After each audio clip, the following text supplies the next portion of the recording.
this class, we are going to talk about all the different options you have in down dog, Adho Mukha Svanasana, downward facing dog. Now, down dog in a practice is considered a resting pose. It does take some strength and endurance for it to eventually feel like one. If you feel like you have tight hamstrings or tight calves, it is hard to get the legs straight. So the great thing about down dog is that it's not defined by whether your legs are straight or not. It's defined by your feet and hands being on the floor and your buns being somewhere.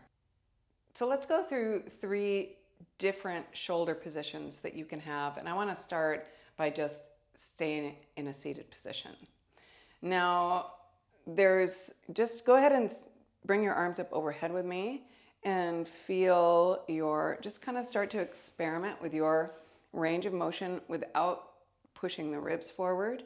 Just bring the arms up overhead and see what is your range of motion. It might be here, it might be here, it might be way back here. It's going to depend on how your shoulders are built. It's going to depend on the head of your humerus, how it sits in your shoulder socket, what your shoulder blades look like. The clavicle and the shoulder blade is one bone.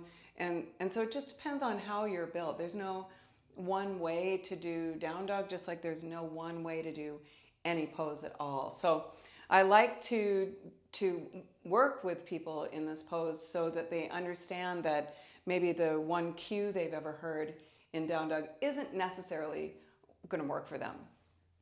So if you feel, just go ahead and in this position, take the shoulders down and back, and then kind of also play with that range of motion, just to see. And then bring the shoulders way up around the ears, and then kind of play around with your range of motion here. You might find that you have a little more freedom with the shoulders elevated, reaching up, and you can take that hand back further. Now, there is a myth in yoga, if you've heard that you need to take the shoulders down and back or up and away from the ears and externally rotate your upper arm in down dog in order to not be injured or create a shoulder impingement, then just let that go, because that's not really true. It might create a shoulder impingement for somebody that doesn't have the right range of motion for a shape such as this, but that doesn't mean that everybody's built that one way. So we're going to play around with these 3 different shoulder positions in a down dog, just so that you find the one that's right for you. That's what's important. There's 1,000 ways to do down dog. We're just going to focus on 3 for the shoulders and 3 for the legs. That sounds good. When you are in down dog, if you've done the perfect lever length class, go ahead and come into child's pose. And you'll notice in child's pose, your shoulders should be up and around the ears. Lots of length here. And then lift the hips, tuck the toes. This is your perfect starting point for a down dog. Now, if you have really tight hamstrings, you can bend the knees a little bit. You might feel a lot of tension in the calves or the Achilles tendon there. So just bend the knees, not a big deal. And you can also take the feet wider and turn the toes out. Now this releases a lot of pressure in the low back, and this is like a great way to do down dog. There's no one way to do any pose. I find this is really helpful for a lot of people that are new to yoga that might have tight low back, tight hips, or just haven't made shapes like this. It doesn't mean that you're tight or that something's wrong with you. It just means that you haven't done this before. So that's cool.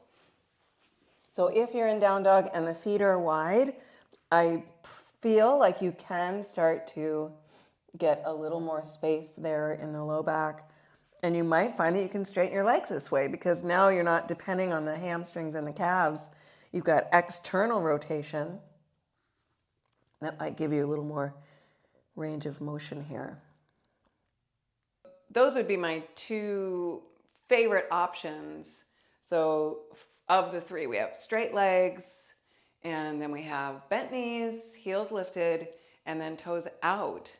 Now, if you were in a down dog and your heels are on the floor and everything's great, I'm going to ask you to take your heels apart just enough so that they are out of view. This gives you a little tiny bit of internal rotation that carries through your practice in a lot of ways. All right, so you have this position,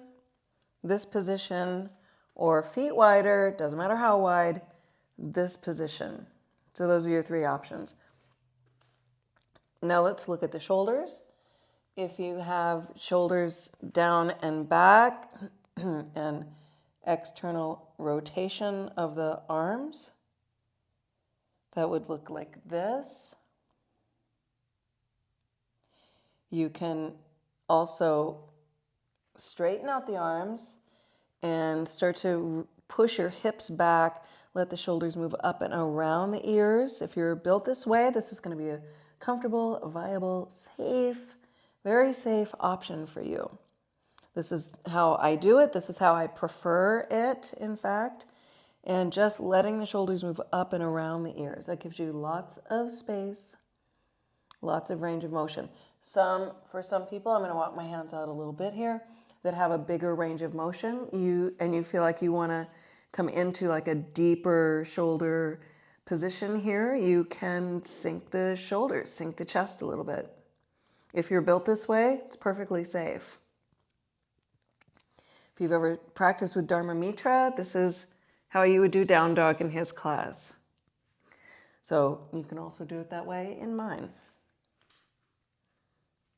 All right, so we've covered those three positions. You have straight legs, heels out a little bit, bent knees, heels up a little bit, toes out, heels in, and feet wider. Now, any of these modifications that we make are not forever. They're just for right now. You're learning shapes, you're learning body awareness, you are learning where your body parts are when you're not looking at them. And so it's important that you start with what you have right now rather than pushing towards something, some ideal of a pose that you might not be able to achieve right now. And then that only leads to one thing, that leads to you thinking, I can't do yoga, I'm not good at this. So we find out what you can do right now, and it's brilliant. With our shoulder position, we have down and back, external rotation, uncomfortable for me. Shoulders up a little bit of elevation, feels nice, gives me range of motion. Sinking the chest a little bit if you feel like your shoulders can handle that. All right, so you've got three options on both ends. Now, the really magical part of down dog is in not worrying about these two things. We are going to add Mula Bandha to this. Now, Mula Bandha is one of the main sacred lifts or energy locks in the body. And this is really the way I describe it to people that are new to it, is like if you had to stop peeing right now. If you've ever done Kegel exercises, then they can sometimes lead to more tension in the pelvic floor. With Mula Bandha or stopping peeing, it's a kind of a vertical energetic lift. And that's what we want to carry with us through our down dog, that will really define what the rest of the body is going to look like. So instead of worrying about the shoulders and the legs, let's focus on these two other things. We're going to lift the pelvic floor or stop peeing and reach through the sit bones like you want to touch the wall behind you. So sometimes you'll hear a cue, take your sit bones up toward the ceiling. It's impossible to do that because that pushes you into back bend, and then you're being told to take the shoulders up and away from the ears. We're just not built like that. It doesn't work.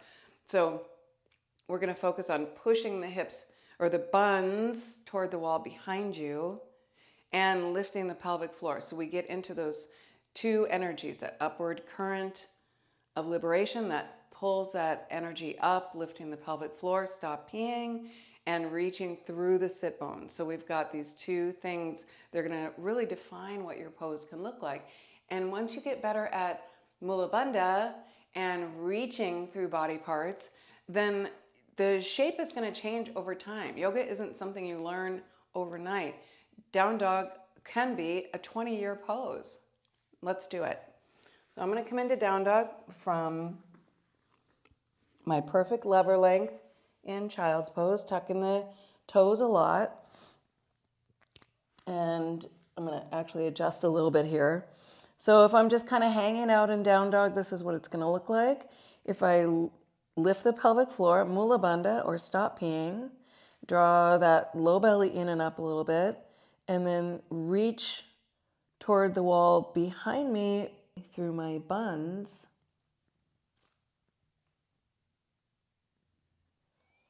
That action will define what your shoulders look like, and it will define what they can and cannot do. This ability to use the bandhas and other energy locks in your practice and finding some part of the body to reach through or to push down through is what will define what your pose looks like right now. And as you develop those energies and become more connected to those energies, the body will follow along for the ride. So play around with all of these different options. Find what down dog works for you right now. And you can even bring the feet closer in like this. Whatever shape you want to get in right now is your perfect down dog. And then just play around with the 3 options that you have on both ends. And then work on that stopping peeing action of mula bandha and trying to touch the wall behind you with your buns and see how that literally changes the entire thing. All right, have fun.